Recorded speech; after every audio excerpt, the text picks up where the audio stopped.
مولا علی شیر خدا کرم اللہ تعالی وجہہ الکریم. کسی نے پوچھا تھا علی آپ بتائیے نبی پاک علیہ السلام کو سب سے زیادہ پیار کس کے ساتھ تھا؟ تو آپ فرمانے لگے سیدہ عائشہ صدیقہ کے ساتھ. تو وہ کہنے لگا میں نے تو مردوں میں پوچھا تھا. تو حضرت علی فرمانے لگے وہ بھی کوئی مشکل سوال نہیں, حضور کو مردوں میں سب سے زیادہ پیار عائشہ کے باپ ابو بکر صدیق سے تھا. اچھا یہاں ایک اور لطف کی بات ہے, اسی مشکات میں یہ حدیث ہے تو اسی مشکات میں کی دوسری حدیث بھی سنیں. کسی نے حضرت عائشہ صدیقہ سے پوچھا کہ نبی کریم کو سب سے زیادہ پیار کس کے ساتھ ہے؟ کہنے لگی یہ کوئی پوچھنے والی بات ہے, سیدہ فاطمہ الزہرا کے ساتھ. تو وہ کہنے لگا جی میں نے تو مردوں میں پوچھا تھا. تو فرمانے لگے یہ بھی کوئی مشکل سوال نہیں, حضور کو مردوں میں سب سے زیادہ پیار فاطمہ کے شوہر مولا علی شیر خدا کے ساتھ. وہ ایک دوسرے پہ رشک کر رہے ہیں اور دنیا کہتی ہے کہ معاذ اللہ حسد کرتے. وہ رشک کر رہے ہیں, رشک سے بتا رہے ہیں. حضور کو پیار تھا جناب صدیق اکبر سے.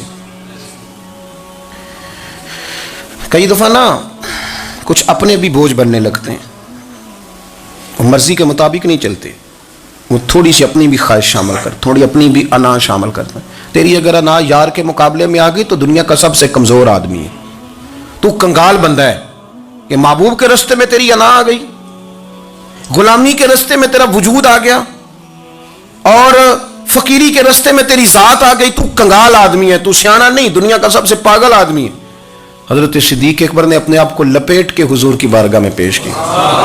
کبھی کوئی شے رستے میں آئی, نہ باپ نہ بچے نہ گھر نہ دولت نہ جوانی نہ شہرت نہ اقتدار نہ وقار, کوئی شے نہیں. اور حضور سید عالم صلی اللہ علیہ وسلم کا نا انہوں نے قرب پا لیا, محبوب کو راضی کرنے میں نا کامیاب ہو گئے, سرکار ان سے پیار کرنے لگے. شاہ ولی اللہ صاحب کہتے ہیں ازالۃ الخفا میں نبی پاک صلی اللہ تعالیٰ علیہ وسلم نے یوں بیٹھے بیٹھے ایک دن صحابہ سے فرمایا یار روز نہ بیٹھے رہا کرو, وقفے سے ملا کرو. یہ کچھ لوگ زیادہ ساتھ رہنے لگتے ہیں تو ادب نہیں نہ رہتا, ان کو احساس نہیں ہوتا کہ میں کیا کر رہا ہوں. تو نبی کریم صلی اللہ تعالیٰ علیہ وسلم نے صحابہ کے مجمع پہ نظر ڈال کے فرمایا, حضور فرمانے لگے روز نہ ملا کرو, وقفے سے ملنے سے محبت بڑھتی ہے. حضرت صدیق اکبر بھی مجمع میں بیٹھے تھے, وہ بھی 3 نمازوں میں نہ آئے تو پیچھے ہی نماز پڑھ کے چلے گئے. ایک روایت ہے عصر مغرب عشاء, اور دوسری جگہ لکھا کہ نہیں ظہر عصر مغرب تھی. پیچھے نماز پڑھی چلے گئے, پھر عصر پڑھی چلے گئے, پھر مغرب پڑھی, اور حضور نے زور کے بعد حضرت انس بن مالک سے پوچھا ابو بکر نہیں آئے؟ پھر عصر کے بعد پوچھا ابو بکر نہیں آئے؟ پھر مغرب کے بعد پوچھا ابو بکر نہیں آئے؟ تو حضرت انس بن مالک کہتے ہیں میں بھی حیران تھا کہ وہ نماز تو پڑھ کے گئے ہیں, اور حضور کا طریقہ تھا کہ سلام پھیر کے پیچھے دیکھتے تھے.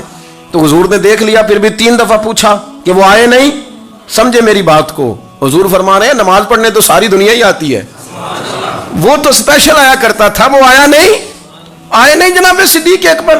تو حضرت انس کہتے ہیں میں نے جا کے دروازے پہ دستک کی. حضرت انس قریب رہتے تھے نا حضور کے, تو نبی پاک کے لاڈلے تھے, تو پھر لوگ بھی ان کا لاڈ دیکھتے تھے کہ یہ حضور کا قریبی ہے.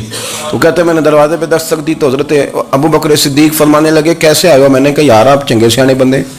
حضور نے 3 دفعہ پوچھا ہے, 3 دفعہ پوچھا ہے. تو حضرت سیدنا ابو بکر صدیق دوڑے آئے, حضور حکم ہو. نبی کریم نے فرمایا یار سارا دن تو نظر ہی نہیں آیا, تو کدھر تھا تو, سارا دن ملا ہی نہیں. اللہ کرے آپ کے اس جملے کے حسن کی سمجھ آئے.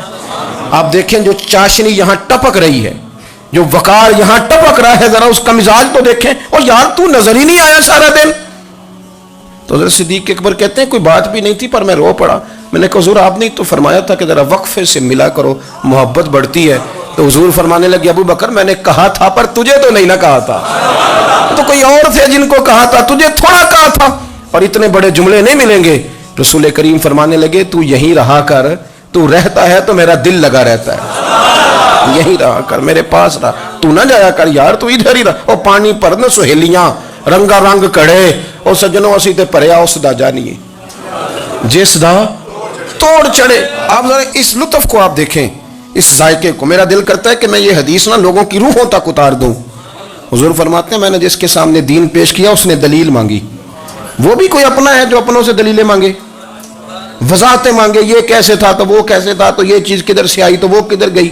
آپ اپنوں سے دلیلیں مانگ رہے ہیں, آپ اپنوں کو کٹوروں میں کھڑا کیا.